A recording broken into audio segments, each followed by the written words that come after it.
Hey everybody, Grizzly here. I just got a couple of brand new lights from Hank in the mail and I want to do a quick first impressions. So what I've got here is a D4SV2 with SST20 4000K emitters. These are FA3 bin and Osram W1s on the other channel. And I've also got this KR4 with 219B SW45Ks on one channel and SW27s on the other channel. So let's see how these look. We'll start with the D4SV2. This is the SST20 4000K channel. It looks pretty good. It's not as rosy as these 219Bs on the left, but it's not too bad. Let's compare it with, these are SST20 FA4 bin emitters on the left from my Firefly's E07X Pro. And they do look a little bit rosier than these FA3 bins in the Hanklight on the right.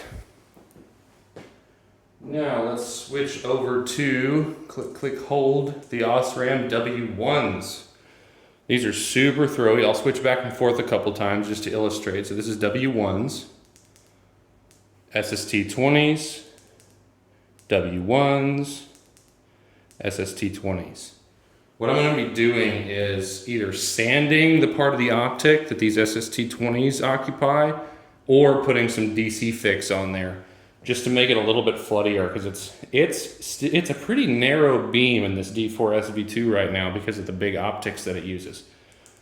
But let's go back to these W1s. They don't look amazing. The intensity is great. The hotspot's narrow. I had a chance to play outside with it a little bit and it really throws well. But as you can see, there is some weird stuff going on with the spill. It's almost like two squares overlapping. So the spill does not look real pretty on these, but it's perfectly usable. It just doesn't look great.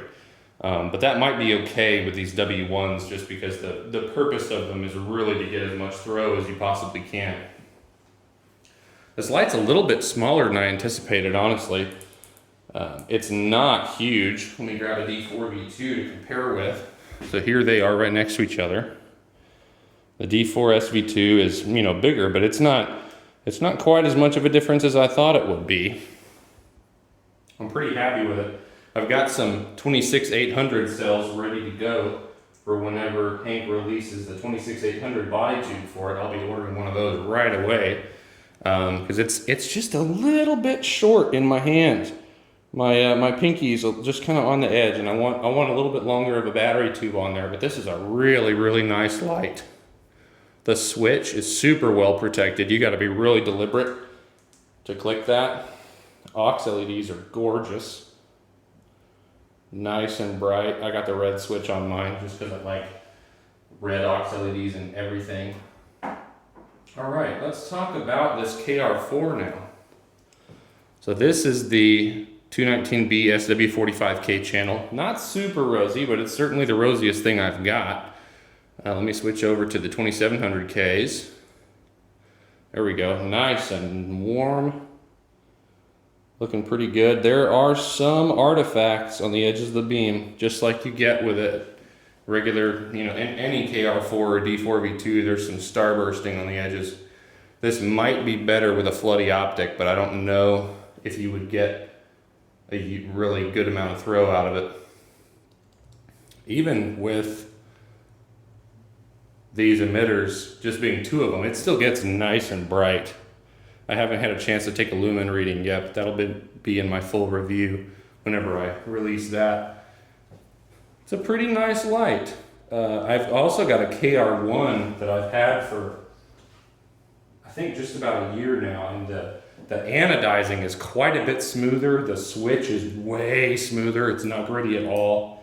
I think it's just had about a year to wear in. Whereas this KR4 is a little bit chalky, and the switch, if you can hear it, it's kind of gritty. Let me compare that with my KR1 switch.